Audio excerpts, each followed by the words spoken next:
ഈശോമിശിഹായ്ക്ക് സ്തുതിയായിരിക്കട്ടെ. ആത്മീയ ഭോജ്യത്തിലേക്ക് വീണ്ടും നിങ്ങളെ സ്നേഹപൂർവ്വം ക്ഷണിക്കുന്നു. നമ്മളെല്ലാവരും വേൾഡ് കപ്പ് മത്സരത്തിൻ്റെ ലഹരിയിലാണ്.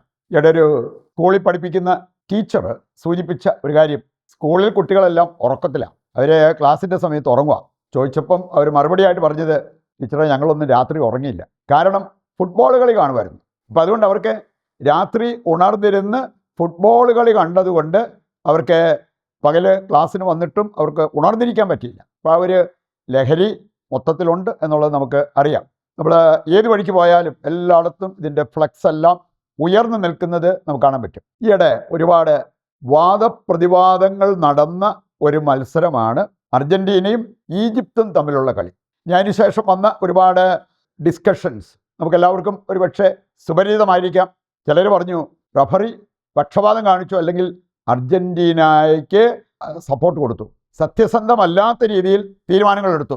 ഇങ്ങനെയുള്ള കാര്യങ്ങളെല്ലാം വന്നതാണ്. വേറെ ചിലർ സൂചിപ്പിച്ചൊരു കാര്യം, അർജൻറ്റീന ടീം എന്ന് പറഞ്ഞാൽ നല്ല പുലിക്കുട്ടികളാണ്, അവരതുപോലെ അധ്വാനിച്ചിട്ടാണ് കളിച്ചിട്ടാണ് അവർക്ക് വിജയിക്കാൻ പറ്റിയത്. ഒരു കാര്യം, ഈ കോമ്പറ്റീഷൻ്റെ ഇടയ്ക്ക് നടന്ന ഒരു സംഭവം ഒരാൾ സൂചിപ്പിച്ചത് കേട്ടപ്പോൾ എൻ്റെ മനസ്സിൽ കൂടെ പോയി. ഈ ഫുട്ബോൾ കളി തീരുന്നതിന് മുമ്പ് അത് വെച്ച് ഒരു ആത്മീയ ചിന്ത നമ്മുടെ മനസ്സിലേക്ക് കടത്തിക്കൊണ്ട് പോകണം എന്നുള്ളത്. അതുകൊണ്ടാണ് ഈ ഒരു എപ്പിസോഡിന് ഞാൻ ടൈറ്റിലായിട്ട് കൊടുത്തിരിക്കുന്നത്, മെസ്സിയെ തുണച്ചത് ഹന്നാമ്പള്ളമാണോ? ഇനി അവിടെ സംഭവിച്ച ചില കാര്യങ്ങൾ പോലെ ഇന്ന് ക്രിസ്ത്യാനികളുടെ ജീവിതത്തിൽ സംഭവിച്ചാൽ എത്ര വലിയ നന്മ വരാം, അത്ഭുതം നടക്കാം എന്നുള്ളത് നാം തിരിച്ചറിയുന്നത് നല്ലതാണ്. കളിയുടെ ഇടയ്ക്ക് ഒരു ഭാഗമായപ്പോഴത്തേക്കും ഈജിപ്തിന് 2, അർജൻറ്റീനയ്ക്ക് 0 ആ അവസ്ഥയിൽ നിന്നും അപ്പോൾ അവർ ആരോ സൂചിപ്പിച്ചു, അവർ പോയിട്ട് ഹന്നാമ്പള്ളം അവരുടെ കയ്യിലുണ്ടായിരുന്നു, അത് കളിക്കാർ കുടിച്ചു. ഇനി അത് കുടിച്ചിട്ട് അവർ വീണ്ടും കളിക്കിറങ്ങി. അതിനുശേഷം സംഭവിച്ച ഒരു കാര്യം, ആ കളി തീരുമ്പോൾ അർജൻറ്റീനയ്ക്ക് 3 ഈജിപ്തിന് 2 ഗോളായിരുന്നു. ഇനി അതുകൊണ്ട് ഇങ്ങനെ ഒരു കാര്യം ചെയ്തപ്പോൾ അസാധാരണമായ ഒരു വിജയം അവർക്കുണ്ടായി എന്ന് കമൻ്റ് പറഞ്ഞ വ്യക്തികളെ ഞാൻ കേട്ടിട്ടുണ്ട്. കുറേ സംഭവങ്ങൾ ഹന്നാമ്പള്ളവുമായി ബന്ധപ്പെട്ട സംഭവങ്ങൾ ഞാനിതിനു മുമ്പ് കേട്ടിട്ടുണ്ട്. അതുകൊണ്ട് എനിക്കിതിനകത്ത് വലിയ അതിശയമൊന്നും തോന്നിയില്ല. കാരണം ഒരു സംഭവം ഞാൻ പറഞ്ഞു കേട്ടതാണ്. ഒരു വീട്ടുകാർ, അവർക്ക് ഈ എറുമ്പ് ശല്യം, ഈ നീറും മറ്റൊക്കെ കൂട്ടമായിട്ട് വീട്ടിലേക്ക് കയറുക. അവർ ചാടിപ്പൊടി DDT ഇട്ടു, അങ്ങനെ മറ്റു പല കാര്യങ്ങൾ നോക്കി, ആ ഏരിയയൊക്കെ ക്ലീൻ ചെയ്തു. പക്ഷെ എന്നിട്ടും എറുമ്പ് ഇവരുടെ വീട്ടിലേക്ക് കയറി വരിക. ഒരു ദിവസം കുടുംബനാഥയ്ക്ക് ഒരു ചിന്ത വന്നു, എവിടെയെങ്കിലും പ്രസംഗത്തിൽ കേട്ടതൊക്കെ ആയിരിക്കാം. അവർ ചെന്നിട്ട് ഹന്നാമ്പള്ളം എടുത്ത് അവരുടെ ആ നടവാതൊക്കെ തളിച്ചു. അവർ പറയാണ്, അവരെ അതിശയിപ്പിച്ച ഒരു കാര്യം, ഇതിന് ശേഷവും എറുമ്പിൻ്റെ കൂട്ടം അവരുടെ വീടിനടുത്തേക്ക് വന്നു. പക്ഷേ ഈ ഹന്നാമ്പള്ളം തളിച്ചെടുത്ത് അവരെ ഭിത്തി കെട്ടി നിർത്തിയിരിക്കുന്നത് പോലെ അവിടെ നിന്നു, അതിൻ്റെ ഇപ്പുറത്തോട്ട് കയറി വന്നില്ല എന്ന് അവരെ അതിശയിപ്പിച്ച ഒരു കാര്യം. ഒരു കന്യാസ്ത്രീ പറഞ്ഞ കാര്യം ഞാൻ എൻ്റെ കാതുകൊണ്ട് കേട്ടതാണ്. അവർ ഇവിടെ കേരളത്തിൽ നിന്ന് നോർത്ത് ഇന്ത്യയിൽ പോയി, അവിടെ പോയിട്ടും അവർ പ്ലാവും മാവും ഒക്കെ അവിടെ നട്ടു. ഇനി പ്ലാവ് നല്ല വലിപ്പമുള്ള ഒരു പ്ലാവ്, പക്ഷെ അത് ചക്ക ഉണ്ടാകുന്നില്ല. നമ്മൾ പ്ലാവ് വെക്കുന്നത് ചക്കയ്ക്ക് വേണ്ടിയല്ല, അല്ലാതെ തണൽ കിട്ടാൻ വേണ്ടിയാണ്. ചക്ക ഉണ്ടാകുന്നില്ല. ഇനി അവരുടെ മനസ്സിൽ കൂടെ പോയ ഒരു ചിന്ത, അതിൻ്റെ വെളിച്ചത്തിൽ അവർ പോയിട്ട് ഹന്നാമ്പള്ളം എടുത്തുകൊണ്ട് പോകും. എന്നിട്ട് ആ പ്ലാവെ തളിച്ചു. ഞാൻ അവർ പറഞ്ഞൊരു കാര്യം, അവരെ അതിശയിപ്പിച്ച ഒരു കാര്യം, തടി പോലും കാണാൻ പറ്റാത്ത രീതിയിൽ പിറ്റേ വർഷം ഇഷ്ടംപോലെ ചക്ക അതിൽ മുളച്ചു ഉണ്ടായി.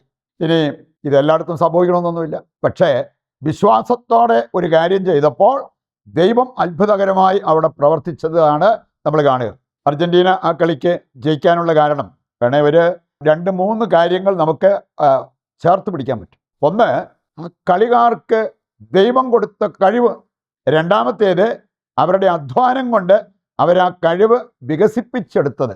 മൂന്നാമത്തെ കാര്യം, പ്രാർത്ഥനയിൽ ദൈവത്തിൽ ആശ്രയിച്ചപ്പോൾ ദൈവാനുഗ്രഹം അവരെ തുണച്ചത്.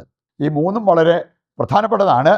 ദൈവം നൽകുന്ന കഴിവ്, നമ്മുടെ അധ്വാനം കൊണ്ട് ആ കഴിവ് നമ്മൾ വികസിപ്പിച്ചെടുക്കുക, ഒപ്പം ദൈവത്തിൻ്റെ ആശീർവാദം. നമ്മൾ ഏത് കാര്യം ചെയ്യുമ്പോഴും ദൈവത്തിൻ്റെ ആശീർവാദം പ്രാർത്ഥനയിലൂടെ നമ്മൾ സ്വീകരിക്കുക. അങ്ങനെ വിശ്വാസവും പ്രാർത്ഥനയും ഒക്കെ ഉള്ളവരുടെ ജീവിതത്തിൽ മനുഷ്യർക്ക് അസാധ്യമായത് ദൈവം സാധ്യമാക്കും എന്നുള്ളത് കർത്താവിൻ്റെ വചനം നമ്മെ പഠിപ്പിക്കുന്ന ഒരു കാര്യമാണ്. ലൂക്കാ 18:27 വായിച്ചാൽ അവിടെ പറഞ്ഞിട്ടുണ്ട്, മനുഷ്യർക്ക് അസാധ്യമായത് ദൈവകൃപ ലഭിച്ചവർക്ക് സാധ്യമാണ്. നമുക്ക് ഇതിൻ്റെ വെളിച്ചത്തിൽ ഏതാനും ചില കാര്യങ്ങൾ പറഞ്ഞല്ലോ.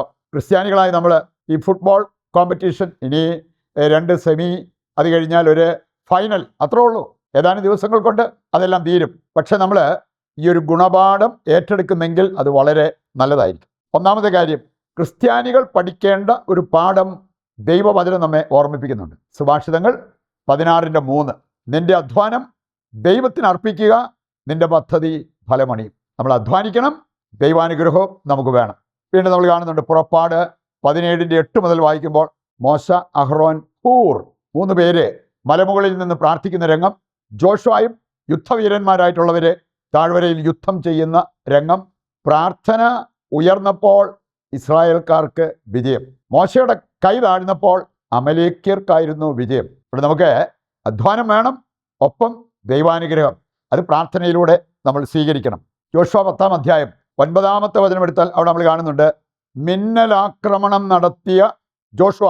അത് കണ്ടിട്ട് ശത്രുക്കൾക്ക് ഭീതി ഉണ്ടായി. മിന്നലാക്രമണം ആര് കൊടുത്തു? അതിനുള്ള കഴിവ് ദൈവം കൊടുത്തു.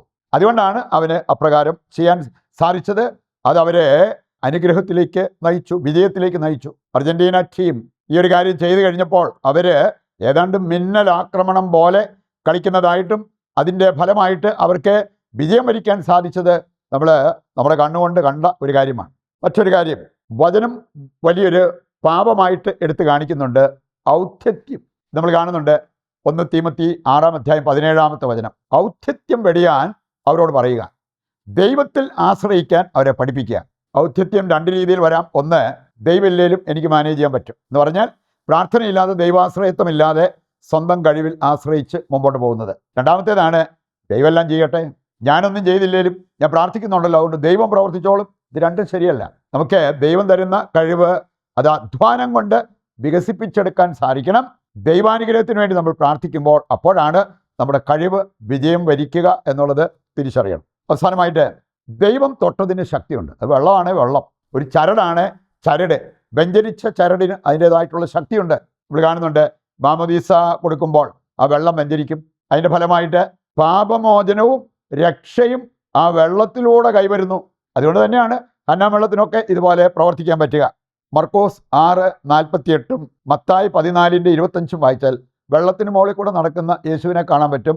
അവൻ്റെ പാദസ്പർശനമേറ്റപ്പോൾ വെള്ളം ഐസായി മാറി. അതുകൊണ്ടാണ് നടക്കാൻ പറ്റിയത്.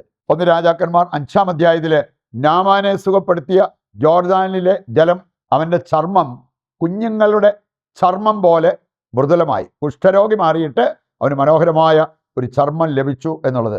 ഇതുപോലെ ദൈവത്തിന് നമ്മുടെ ജീവിതത്തിലും പ്രവർത്തിക്കാൻ പറ്റും എന്നുള്ള ആ ഒരു യാഥാർത്ഥ്യം നമുക്ക് ഈ സംഭവത്തിലൂടെ പഠിക്കാം. അതിന് തീരുമാനമെടുത്തുകൊണ്ട് നമുക്ക് നമ്മുടെ എല്ലാ ആവശ്യങ്ങളും കർത്താവിൻ്റെ കരങ്ങളിൽ ഏൽപ്പിച്ച് ദിവ്യകാരുണ്യത്തിൻ്റെ ആശീർവാദം സ്വീകരിക്കാം.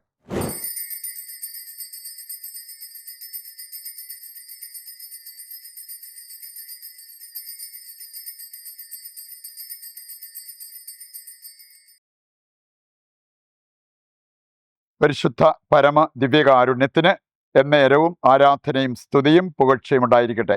നാളെ മറ്റൊരു എപ്പിസോഡുമായി വീണ്ടും നമുക്ക് ഒന്നിക്കാം. ദൈവം നിങ്ങളെ സമർത്ഥമായി അനുഗ്രഹിക്കട്ടെ.